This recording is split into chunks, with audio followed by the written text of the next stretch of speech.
Magandang araw sa inyo mga kabikers. Nandito po tayo ngayon para i-bike check yung Mountain Peak Monster 2020 ni Jonathan Escarlan. Ang bike na ito ay isang assembled bike. Tara na, umpisa na natin. Uunahin natin yung frame niya. Yung frame niya, Mountain Peak Monster 2020. Internal cabling na rin siya. Drop out niya, quick release. Top tube niya medyo flatten yung taas. Yung paint niya glossy, red glossy. Size nito 17 medium. Ito sa top tube niya makikita nyo yung Monster, nakalagay ng stick. Dito sa lower tube niya makikita nyo yung pangalan ng Mountain Peak. Ito ang latest model ng Mountain Peak ngayon, Mountain Peak Monster. Maganda. Yung head tube niya integrated.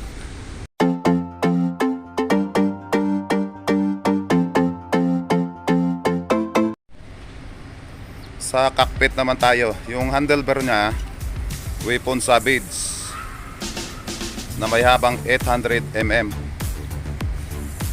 May rise siya ng konti. Tapos ang gamit niyang handle grip Giant silicone to, Giant silicone. Tapos headset niya Maxon, steel bearing na rin yan. Tapos stem niya Weapon Predator. Katulad din to sa bike ko, Weapon Predator.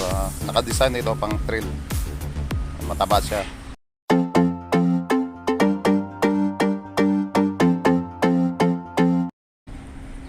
Dito naman tayo sa fork niya. Yung fork niya Machete 27.5. Tapos travel nito 100mm.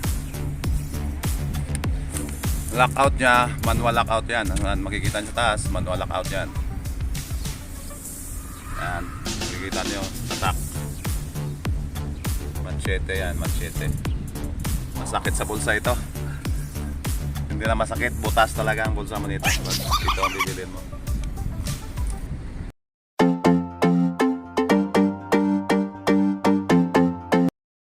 Punta na naman tayo sa drivetrain niya. Unahin natin yung shifter. Shifter niya Jury 10 speed M6000. Yan ang shifter niya. Tapos punta tayo sa crank niya. Jury din yan, M6000 2x setup. Halotech na rin, thread type.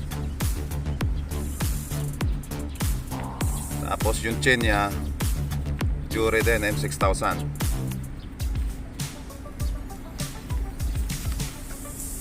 FD niya Jury din, M6000. Punta tayo sa RD niya.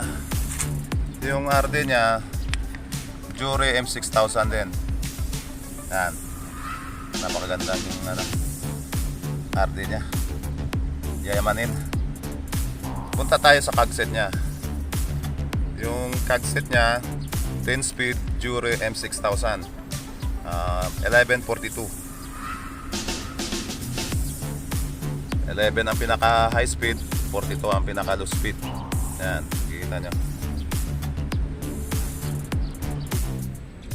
Pedal nya Mountain Peak, seal bearing na rin to. Matibay rin to, seal bearing. Medyo matipis siya, slim siya tingnan.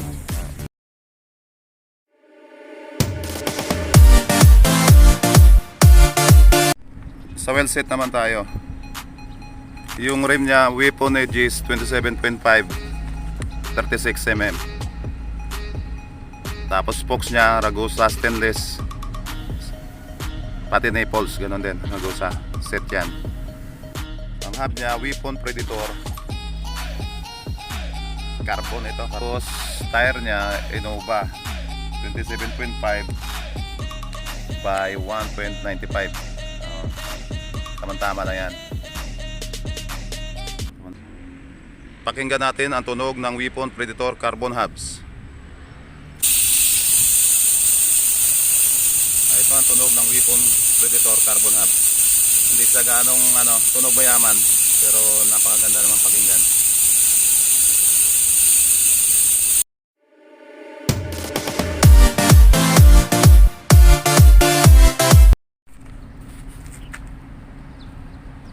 Sa brake set naman tayo.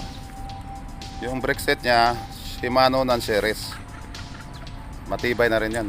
Hydraulic na rin yan. Okay lang kahit non-series yan. Hydraulic na rin. Matatag na yan. Rotor nya, CTTO floating ice rotor. 160mm. Harap likod dyan, 160mm, parehas lang.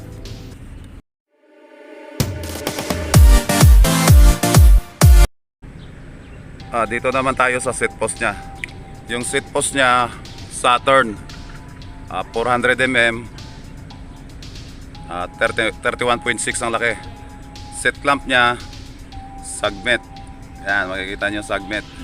Tapos yung saddle nya, weapon ambush. Yan, napagandang forma ng weapon ambush.